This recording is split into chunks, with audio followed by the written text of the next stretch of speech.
everything right, it was you and me. Hello everyone, my name is Nayeema and welcome back to my channel, or two if you are new.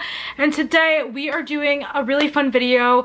Today I'm going to talk to you guys about every single one of my favorite books of each month of 2021. Thus far, I'm only going to go up to July because I don't know yet with August. So we're only going up to July. And when I was making this list, it was so incredibly hard because I obviously have multiple favorites of each month, but I really wanted to just limit it down to one per month. You have definitely heard of these books before. If you have been watching me for a while, you've definitely heard me rave about some of these books. Most of them. And yeah, today I'm just going to talk to you guys about my favorite book of each month. This was incredibly hard to make. Had like 3 favorite books of each month. So yeah, without further ado, let's get right into this video. So in January, my favorite book of the month, again, so hard, but I had to narrow it down, and that was The Kiss Quotient by Helen Hoang. When I read this, I fell in love with it. I loved Stella, I loved Michael. I thought this book was just so incredibly heartwarming and so funny and just so cute. I thought the chemistry and the tension between these two was like palpable. It was just so easily readable. So this book follows Stella. She has Asperger's and she feels like she is just not good in bed. She feels like she can't get a boyfriend because she's not good with the physical stuff. And so she hires Michael, an escort, to teach her how to be good in bed, or teach her how to, you know, be more comfortable with sexual activity. So they obviously start their lessons together and they end up falling in love with each other. The sexual lessons turn to dating lessons, turn to, oh, I kind of care about you, but we can't. And from there, it just blossoms into a beautiful relationship, and I loved my time with this. I actually read this for my reading traditionally published romance vlog, so if you guys want, you can go back and watch that and see me just completely fall in love. I had so much fun reading this, and without a doubt, one of my favorite books in January. In February, my favorite book was Lilac by B.B. Reed. I loved this book. I read it all in one night and I just fell in love with every single one of the characters. So this one is actually a rock star romance between 3 boys who are already in the band, and then we also have our heroine, Braxton, and she's new to the band. So basically, I forgot the name of the band right now. There's a band of 4 boys. One of them died, and so their management and their label is trying to find a 4th member to take over the place of that band member who died. The 3 boys are not in a good place. They used to be best friends, but things have gotten in between them and they really cannot stand each other. They're really just with each other for the money, for the band, and they have to do what they have to do. And so their label ends up interviewing Braxton, and when these guys see Braxton, they're like, no way, we want nothing to do with her. She's not joining our band. Look at the way she came in here. She was dressed in like Sunday school fit. She did not fit the vibe of the band. So they were like, absolutely not. She did her little interview, her solo, and they were like, okay, but still no. She ends up getting hired anyways, and Braxton is a lot for them. She is beautiful, she's so talented, and they all hate her. So it's really just like an enemies to lovers situation. Obviously you have the guy who's more goofy and more nice to her, and then you have the one that's just like the leader, like, guys, like, no, we can't talk to her, like, you know. And then we have the one that's just completely grumpy but cares for her, but just is really grumpy and is like, no, you know. And it was just so much fun, so hot. I almost wish that she did not end up with all of them, because, by the way, that's not a spoiler, this is a reverse harem if you didn't know. She ends up with all of them. So if you don't like that, I still say read this book, because I don't really love reverse harem like that, but this one really took me places. It was so much fun. But I almost wish she didn't, because I'm just thinking about one of the guys who I was in love with, and it was just simply so good. And yeah, you guys need to read Lilac if you haven't already. I know reverse harem has been talked about a lot recently, and you guys just need to read it. I know a lot of people feel uncomfortable with reverse harem, but if you are open to giving it a try, this one is where it's at. It's so much fun. It's like road trip kind of, like, because they're all on a tour bus together, and it is beautiful, stunning, everything about it, love. Okay, so next, my favorite book that I read in March was actually Actor Age, Eve Brown by Talia Hibbert. When I read this, everything just clicked for me. I was just in such a good mood because this book was so much fun. It was hilarious. It was everything I love. It's grumpy sunshine, all different types of representation in here, and it was just like my favorite book for the longest time. It still is one of my favorite books ever. This whole series is one of my favorite books, but this one is the best in the series in my opinion, if you were to ask me. So we have Actor H. Eve Brown by Talia Hibbert. This is a grumpy sunshine situation with our main character, Eve Brown.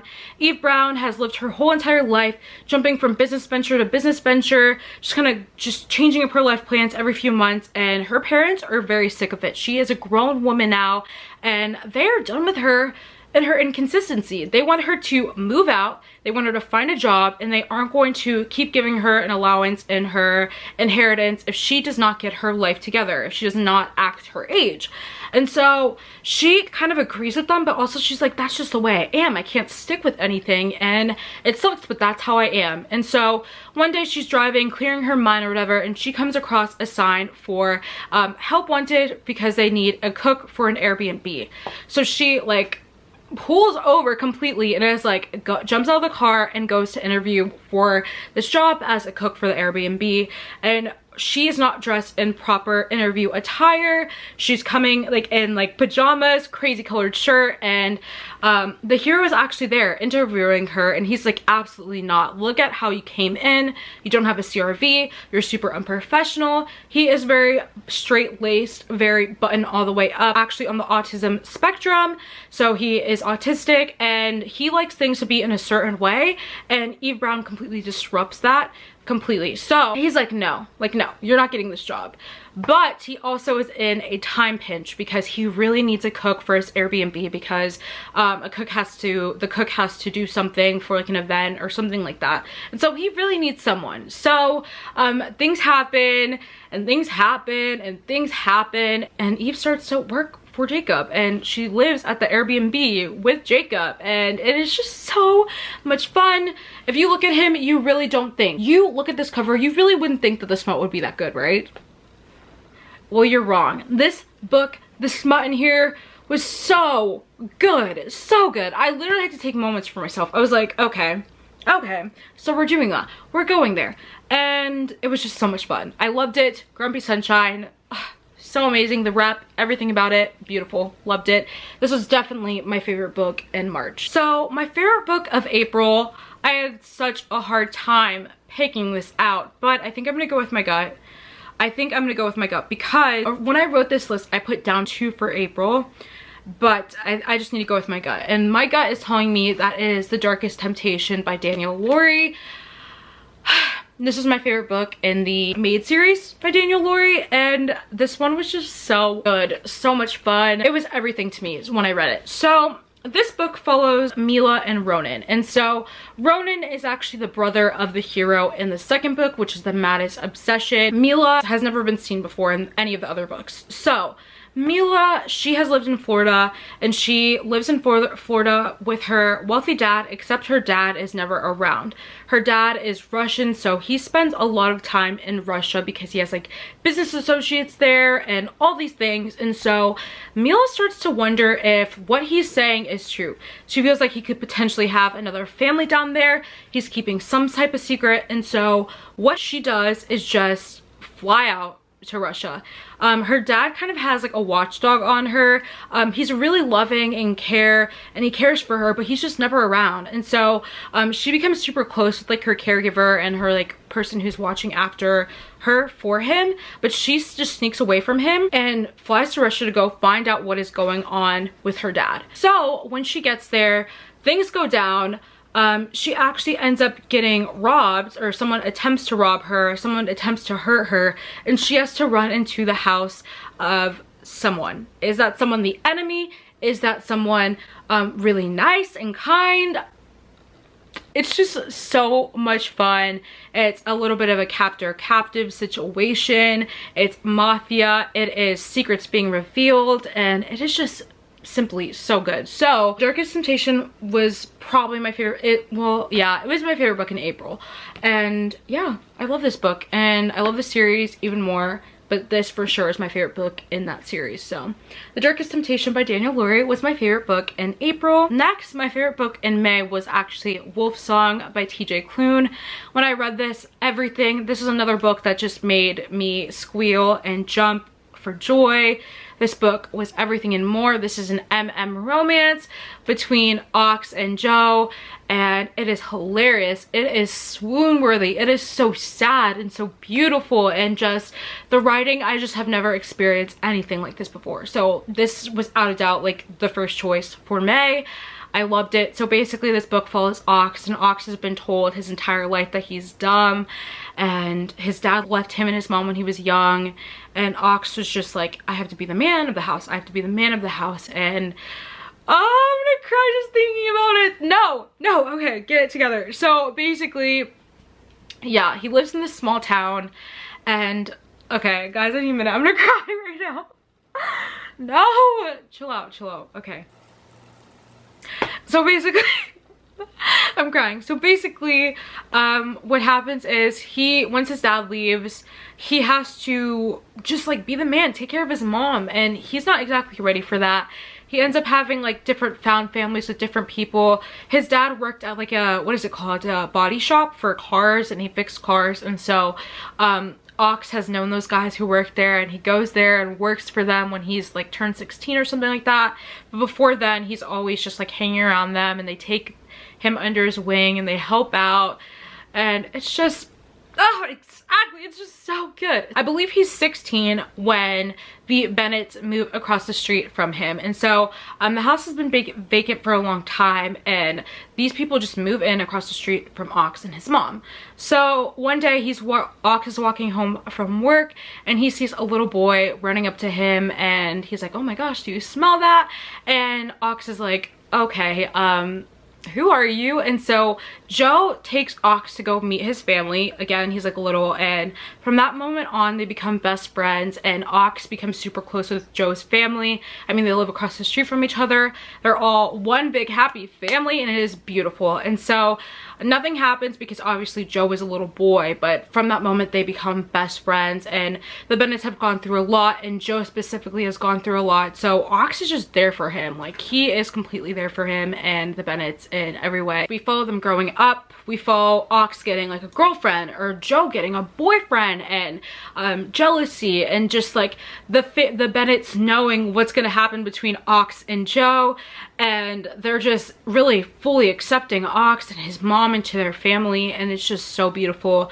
Obviously, I don't think I said this, but this is a shifter romance, an MM romance, and so the Bennetts are actually werewolves. Ox doesn't find out until way later, and yeah, this book is just a lot. I don't want to talk too much about it because I don't want to give spoilers, but it is one of the funniest books I've read. So beautifully written, so lyrical, so sad. I think I cried at every chapter in this book. Like, it was just so amazing. So this one was my favorite book without a doubt in May. My favorite book of all time. I still have not read the second books and the next books in the series, just because it kind of follows the same timeline the next one does anyway, and that's kind of a lot for me. That book was a lot for me, so I have not read the second one, but I really want to, and I love Wolf Song with my whole entire heart, and you guys need to read it because even the thought of it makes me want to burst into tears. Like, it's just a lot. It's so good though. So in June, I had a really hard time picking out the books. So this is one that I decided to just choose two for because they're by the same author. If you guys remember, in June, I read Sophie Lark for the first time and my life changed completely. I found my new favorite author. So for that being said, I actually chose The Heir and Brutal Prince by Sophie Lark for June. First of all, these are both mafia romances. Brutal Prince is an enemies to lovers situation where we have Callum, who is the oldest son in the Irish mafia, and then Aida, who is the only daughter in the Italian mafia. And so these people have been enemies for the longest time. They cannot stand each other, and one night Aida and her brother sneak into one of Callum's family's events, and so some things go down, and Aida ends up setting Irish mob's library on fire. And when Callum finds out who did it, he's pissed. He follows them that night and ends up doing something really bad.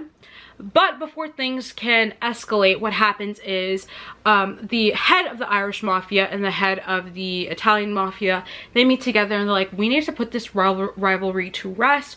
Our kids need to marry each other. And so they end up, Callum and Aida end up marrying each other. It is one of the funniest times. I would really recommend this to someone who is a beginner in mafia and just wants to have a fun time, not too deep, not too serious.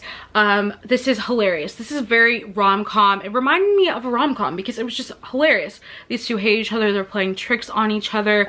They're making each other sick.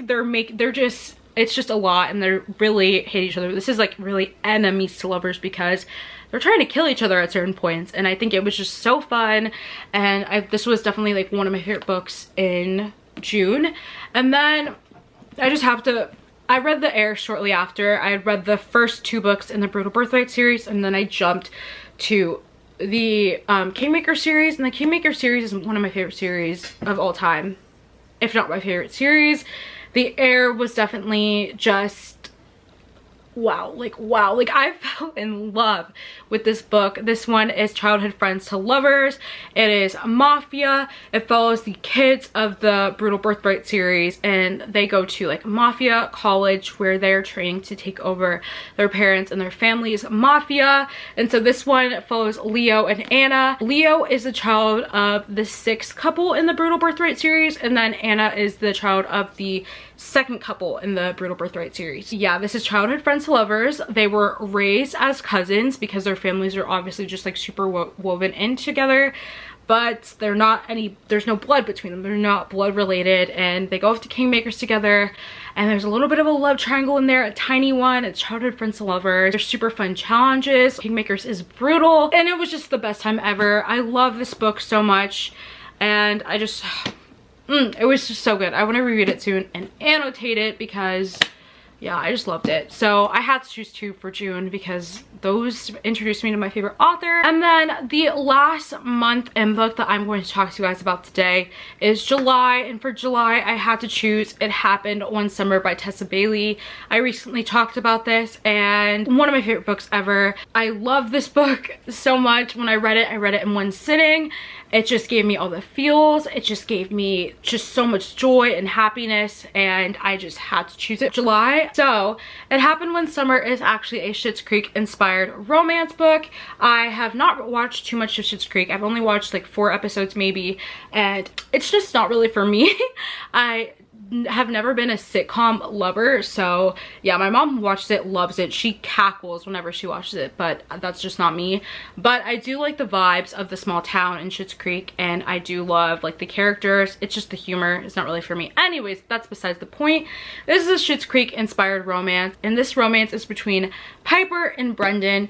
Piper is a LA influencer. She is in the spotlight. She is in the headlines, she is in the tabloids, she is just like an influencer. She's verified on Instagram, loves her life, whatever. But basically her whole entire life, ex-boyfriends and her stepdad have told her that she has no drive, she has no interest, she's boring, she's just like every other LA influencer out there. And Piper is kind of fed up with that. So the book starts off with her boyfriend telling her that he's done with her and that he doesn't see a future with her because she's boring and just cares about superficial things.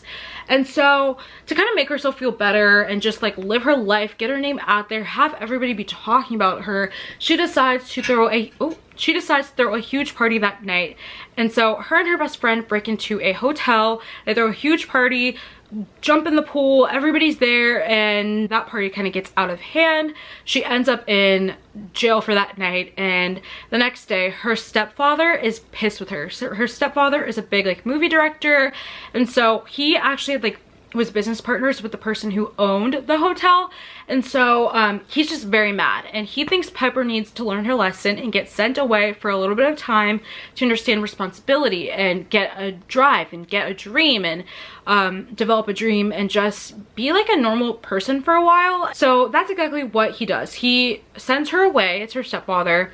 And Piper's younger sister Hannah decides to go with her. I can't remember if she was older or younger. I believe she was younger. Piper and Hannah are staying at their real dad, or like their birth father's old bar, because The mom and the birth dad, they used to live in this small town called Westport together. Their dad was like known as a hero there, and he died when they were younger. So there's an old bar that he used to own with an apartment on top, and the stepfather is having them go live there for some time. Westport is like a small fisher town. Everybody knows each other, everybody loves each other, there's like just a real sense of community there. As Piper and Hannah step foot into Westport, they meet Brendan, and Brendan looks at Piper and is like, oh heck to the no. He's like, who is this LA girl who has no responsibility, who just is ditzy and dumb? And he gets the wrong impression of her, and he realizes that he judges her, and Piper does not like to be judged, so she right away does not really like him. I wouldn't say this is really enemies to lovers, but I would say it's like more like dislike to friends to lovers. So Brendan realized he's made a mistake and that he's been completely rude. He's not being really representative of Westport as a whole, as a community that loves each other. So he decides to help her out with a lot of things, different projects, help her feel comfortable, and they become friends. But the tension and the chemistry between them cannot be denied, and they decide to further their relationship. They decide to have fun for a little bit. They decide to just let their inhibitions go away. Piper has plans to go back to LA. She does not want Westport to be her entire life. It's just amazing. What happens. It is so beautiful. The smut in here was amazing, and I was just like hooked. I was completely hooked when I read this book. What I loved about this book is that Brendan and Piper did not try to change each other.